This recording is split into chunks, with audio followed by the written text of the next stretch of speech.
पुराने पहाड़ी रास्तों के बीच जंगलों से घिरी एक बर्बाद हवेली थी, साया हवेली।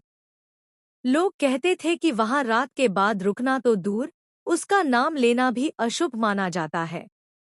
पर शहर से आए तीन दोस्त, रिया, कबीर और सोनू, थ्रिल की तलाश में उस हवेली तक पहुंच ही गए।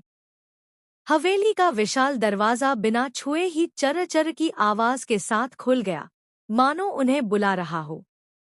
अंदर घुसते ही एक अजीब बदबू ने तीनों को घेर लिया, सड़ांध, खून और किसी पुराने रहस्य की मिलीजुली गंध। रिया ने टॉर्च जलाई और उसी रोशनी में उन्हें दीवारों पर अजीब सी धुंधली परछाइयां दिखीं।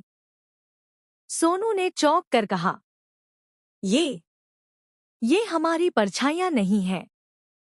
जैसे ही तीनों आगे बढ़े, हवेली का दरवाजा जोर से बंद हो गया।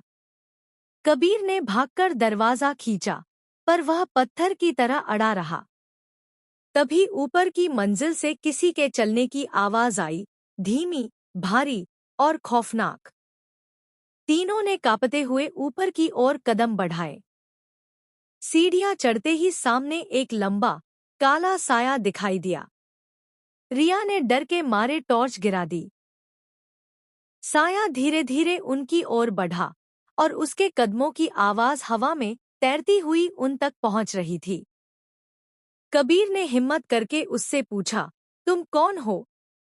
अचानक साया ठहर गया और अगले ही पल एक चीख हवेली में गूंज उठी।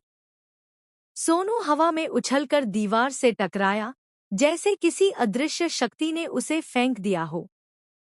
उसकी गर्दन एक अजीब कोण पर मुड़ चुकी थी, वह मर चुका था। रिया रोने लगी, पर कबीर ने उसका हाथ पकड़ लिया। दोनों भागते हुए एक कमरे में घुस गए।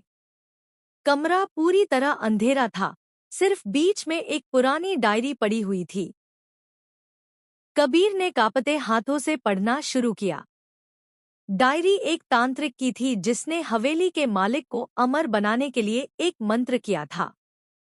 पर मंत्र उल्टा पड़ गया और मालिक एक साया आत्मा बन गया, जो हर उस व्यक्ति की जीवन ऊर्जा खींच लेता था जो हवेली में प्रवेश करता। डायरी पढ़ते पढ़ते कबीर की आवाज रुक गई। रिया ने देखा, कबीर हवा में उठ रहा था, उसकी छाती पर काले निशान उभर रहे थे। रिया चीखते हुए कमरे से बाहर भागी, पर जैसे ही दरवाजे के पास पहुंची, वही काला साया उसके सामने था। हवेली के बाहर अगली सुबह सिर्फ एक आवाज सुनाई दी, एक और आत्मा। हवेली की हुई।